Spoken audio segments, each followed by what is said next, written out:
भारत ने Kabul serial blast की निंदा करते हुए कड़ी प्रतिक्रिया दी है। यूएन में भारत के प्रतिनिधि टीएस तिरुमूर्ति ने कहा है कि आतंक को मदद देने वालों के खिलाफ दुनिया एकजुट हो। ये एक और बड़ी अपडेट आपको बता दें, इससे पहले यूएनएससी में विदेश मंत्री साफ कर चुके थे कि हमें एकजुट होकर ही इस पूरे आतंकी संगठनों से लड़ना होगा, पूरी दुनिया से आतंक का खात्मा करना होगा। लेकिन कल जब काबुल में 5 सिलसिलेवार तरीके से ब्लास्ट होते हैं, इसके बाद तमाम देशों की चिंता बढ़ी है और भारत के प्रतिनिधि टीएस त्रिमूर्ति ने कहा है कि आतंक को मदद देने वालों के खिलाफ दुनिया एकजुट हो। यानी भारत ने एक कदम फिर से आगे बढ़ाकर ये अपील तमाम देशों से की है कि मिलकर इसका सामना करना होगा। We extend our heartfelt condolences to the families of the victims of this terrorist attack. Today's attacks reinforce the need for the world to stand unitedly against terrorism and all those who provide sanctuaries to terrorists. Kabul में blast के बाद ISIS के खिलाफ बड़े युद्ध की तस्वीर दिख रही है। दुनिया भर ने इस हमले की निंदा की। अमेरिका कह रहा है कि वो इस हमले को भूलेगा नहीं। ब्रिटेन ने कहा कि उससे जो संभव होगा वो करेगा। भारत ने आतंक के मददगारों के खिलाफ दुनिया को एकजुट होने के लिए कहा। वहीं फ्रांस ने कहा कि वो आतंक का अंत देखेगा और ऐसा होगा। तो ये 4 सुपर पावर पूरे वर्ल्ड में, और ये स्टैंड अमेरिका, ब्रिटेन, इंडिया और फ्रांस का इस वक्त आप समझिए बहुत इंपॉर्टेंट है।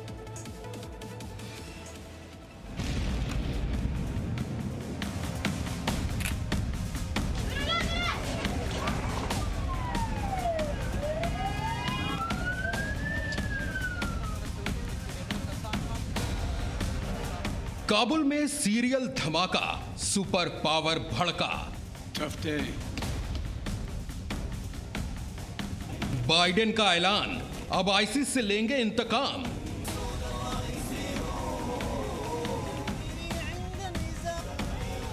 आईसिस के आकाओं को बिल से खोज निकालेंगे। वो जहां भी छिपे बैठे होंगे, हम घुसकर मारेंगे।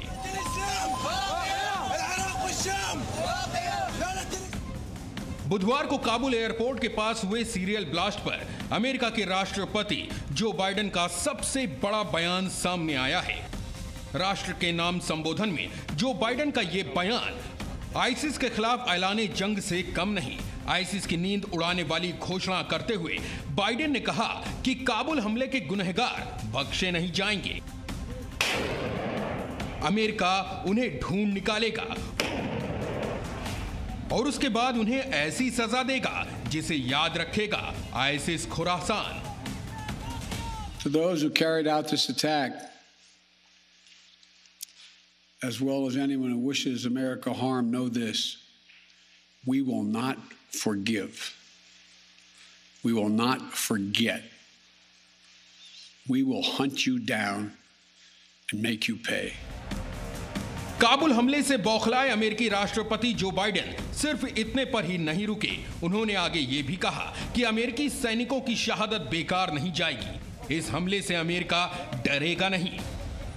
अफगानिस्तान से अपने नागरिकों को निकालने का उसका मिशन एयरलिफ्ट जारी रहेगा और अगर इसके लिए उसे और सैनिक भेजने की जरूरत पड़ी तो अमेरिका पीछे नहीं हटेगा।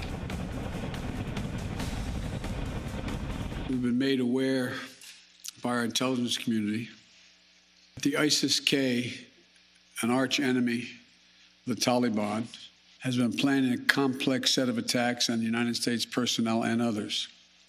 And our commanders on the ground and throughout the day, they made it clear that we can and we must complete this mission, and we will. These ISIS terrorists will not win. We will rescue the Americans in there. Biden के बयान से ठीक पहले ISIS ने Kabul airport पर सिलसिलेवार हुए बम धमाकों की जिम्मेदारी ली और सुपर पावर अमेरिका को एक तरह से चिढ़ाते और चुनौती देते हुए बाकायदा आत्मघाती हमलावर की तस्वीर भी जारी की। आईसिस के दावे के मुताबिक इसी सुसाइड बॉम्बर ने एक रोज पहले काबुल एयरपोर्ट के पास धमाके का बटन दबाया, खुद भी उड़ गया और साथ में कई निर्दोष आम नागरिकों की जान भी ले ली। आईसिस का दावा है कि हाथों में AK-47 लिए हुए और कमर पर बम बांधकर इसी आत्मघाती हमलावर ने काबुल एयरपोर्ट में घुसकर अमेरिकी सैनिकों को निशाना बनाया। और हमले के कुछ घंटे बाद ही अमेरिकी रक्षा मंत्रालय भी सामने आया। 2 आत्मघाती हमलावरों ने ब्लास्ट किया। ये धमाका उस वक्त हुआ जब अमेरिकी कमांडो एबे गेट पर तलाशी ले रहे थे। इसके बाद रक्षा मंत्रालय ने यह भी कहा कि वो इन हमलों से डरने वाला नहीं है और अफगानिस्तान में फंसे अपने लोगों को निकालने के लिए 31 अगस्त की डेडलाइन पूरी करके रहेगा।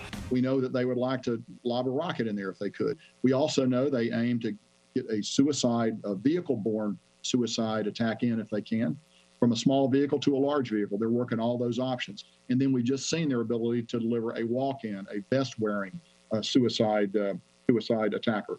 All of those things we look at. Those who carried out this attack. America में चाहे राष्ट्रपति जो बाइडन हो या फिर अमेरिका की सेना, काबुल हमले के बाद से अमेरिका में हर किसी का गुस्सा इस वक्त 7वें आसमान पर है और अमेरिका इस वक्त आईसिस खुरासान से इंतकाम लेने की आग में जल रहा है, जिसके बाद इस बात की बहुत संभावना है कि आईसिस और अमेरिका के बीच दुनिया बदले की नई जंग देखे, एक ऐसा युद्ध देखे जिसकी कल्पना करना भी भयानक है। Bureau report, ji media. Presenting B News app, available on Google Play and App Store. Download it now.